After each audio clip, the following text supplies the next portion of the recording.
Hey, you just caught me in the middle of editing another Great Racer Cinema Productions video.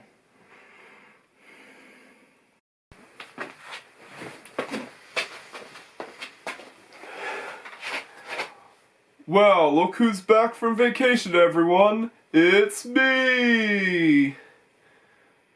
Yep, I'm back and shop is open again. Alright, so this video is meant to be a tribute to Bumbles McFumbles. Yeah, you remember that guy, right? Well, for those of you who don't know, Bumbles McFumbles is the guy that did the which boxer in the Punch-Out series is the biggest cheater, and which mercenary in Team Fortress 2 is the biggest war criminal videos. If you haven't seen these videos yet, I highly recommend you to check them out since they are entertaining and give you insight of what, rules certain characters in video games break. And of course, well, because I saw his videos, it got me to thinking.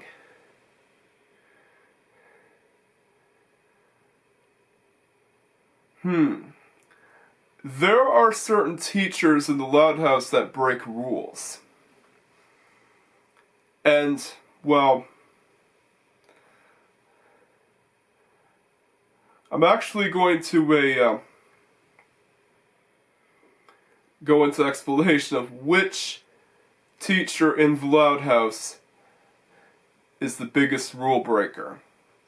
Alright, so The Loud House is a show that has gotten praise thanks to its retro style, and of course, it's even in line with the cartoons of the 90s. Heck, it even has a gross out humor to be like the good old days. So yeah, it's retro and makes people feel like a little kid again. Yeah, that's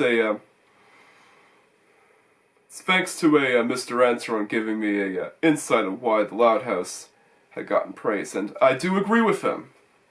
I do agree with him on why it had gotten praise, because, well, it's a show that you watch and it makes you feel like you're watched a Saturday morning cartoon on the good old CRT TV. Yeah, remember when Saturday morning cartoons were a thing? So yeah, the Loud House is kind of like a modern day Saturday morning cartoon. So yeah, but we're not here to go into full lengths about the history of the Loud House and stuff like that. That'll be saved for another video. We're here to basically talk about which teacher in the Loud House is the biggest rule breaker. What better place to start off with than Agnes Johnson? Yeah, this is the teacher that Mr. Enter can't even remember the name of.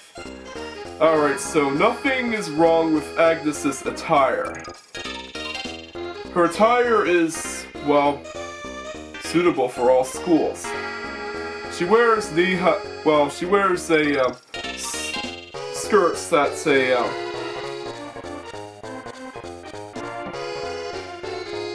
that go over her knees and under her ankles. And of course, she wears a turtleneck sweater, which is allowed in schools. But she does wear a pencil in her hair bun, which I'm not even sure if that counts as having a foreign object. So I'm not even sure if that is a rule infraction. I haven't seen it. In fact, I haven't seen any teachers in my school wear any pencils in my hair, in their ponytails or whatnot. So yeah, that's debatable. That the pencil thing is debatable. But Agnes has accidentally bumped into Lincoln Loud himself when she was dancing in the dance, and that technically counts as physical assault on your own students. So yeah. It counts as assault, but to be fair, it was accidental. She was dancing without even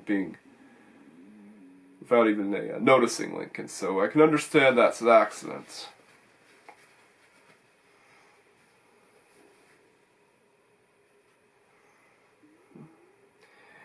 She also got upset at Coach Hutch, which I think verbal abuse towards other staff members is against the rules, but it was because Coach Hutch has squirting flour, and that counts as kind of counts as assault. So yeah, Coach Hutch should be blamed for that. Yeah, there's not much to say about Agnes. She follows the rules. Agnes is not a rule breaker. She gets a B+. But she has broken a few rules, though. But for the most part, she gets a B+. The pencil thing is debatable.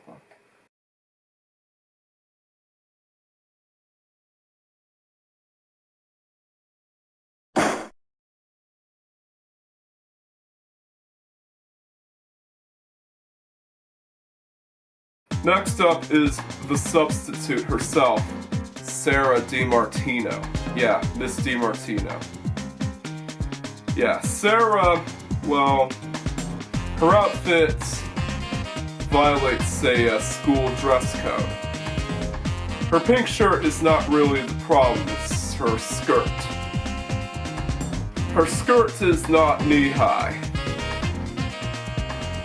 And in all schools, you're supposed to wear knee-high skirts. So that's, well, problems wouldn't occur. Yeah, it's part of school dress code.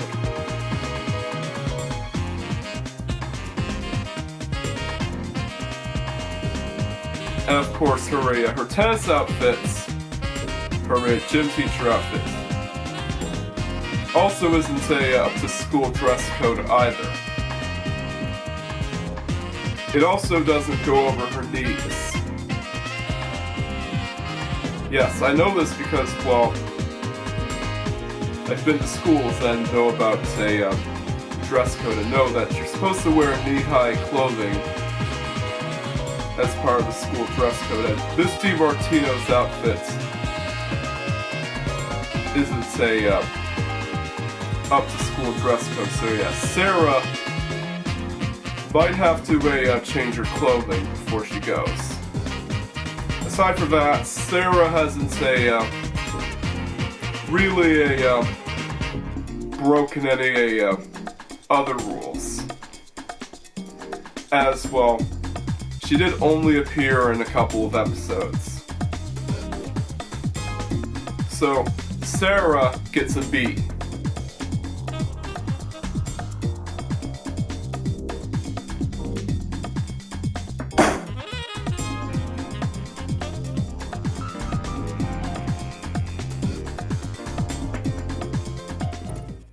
Another elementary school teacher, or kind of a preschool teacher, Miss Trinivas. Miss Trinivas is a beautiful teacher like Miss Demartino, but she does at least wear proper school attire that goes by the school dress code. She actually wears a knee-high skirt.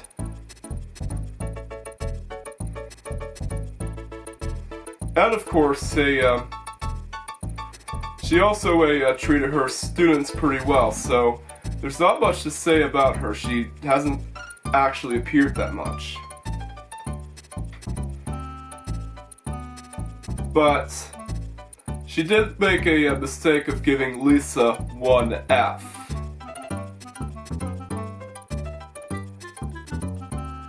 And for that reason, Miss Trinivas gets an A-.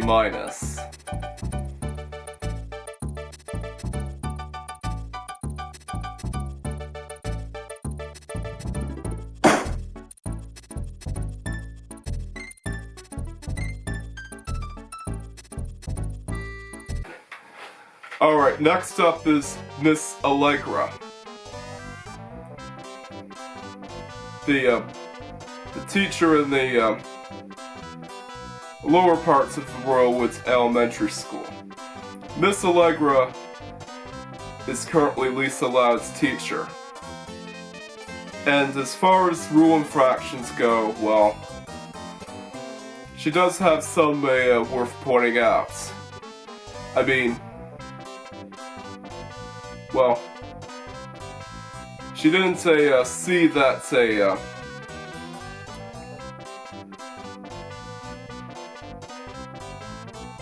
Lola was disguised as Lana and Lana was disguised as Lola to have him to get by what their parents want them to do. Yeah. Not being able to see through the disguises is not a big deal, but what is a big deal is, well, Miss Allegra doesn't usually teach the students that much. I mean, in one episode, Lisa Loud has actually been shown to be a better teacher than Miss Allegra, and Miss Allegra is a rather mediocre teacher, but still better than some on the list. Yeah, so Miss Allegra doesn't teach her students what, but she does at least wear proper school attire. Her pants are knee-high and everything, so Miss Allegra gets a C for crying.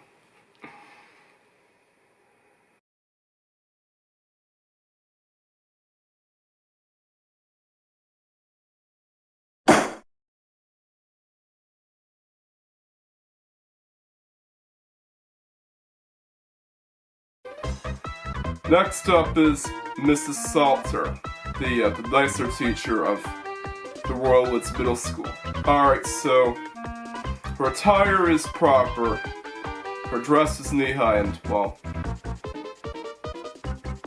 she actually does wear proper school attire. Her headband is debatable, but Mrs. Salter, of course, does have some rule infractions. For instance, she has an arcade machine in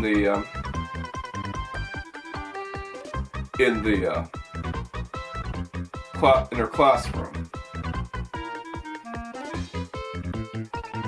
And she also has food and drinks in the classroom, which in schools you're not allowed to have food and drinks unless it's recess time, and the only drink you're allowed to have during class is water. Which, well, is debatable, but Mrs. Salter has food around during class, during the entire time of class.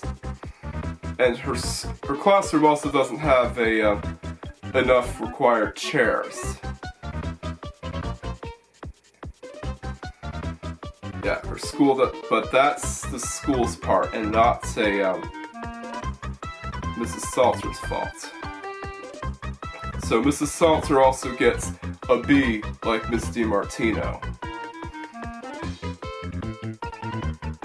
She also has a few rule infractions.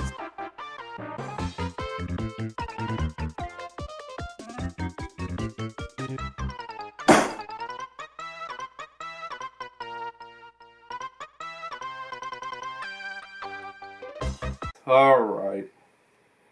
Who's next? No, please don't make me talk about him. Alright, next up is Coach Pakowski. Yeah, he wears usual school attire. His attire is not the problem, since it is up to a school dress code, but here's where the problems start to go.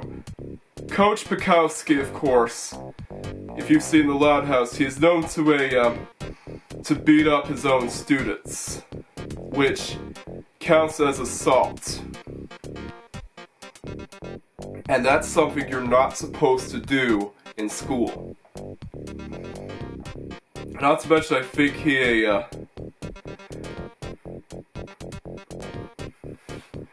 ran after Lincoln and poor Clyde in one episode. Yeah, so attempted assault is another thing that breaks school rules. So yeah. And he's also rather mean to his students as well. But not as mean as one teacher that I've yet to talk about in this video. So yeah, Coach Hutch gets an F-. F you. You dumb. You don't have a PhD in calculus. And yes, that's an SNL reference. Super Mario Logan, not Saturday Night Live.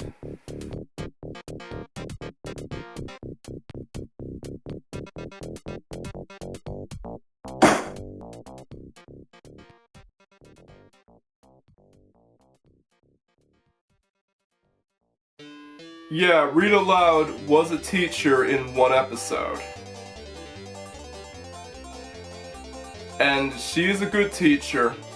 She actually follows all the school rules, and she took the kids on a field trip. She's actually better than Wilbur Huggins, which we'll talk about next. So, not much to say here, but Rita follows all the rules and dresses well and gets an A for being awesome.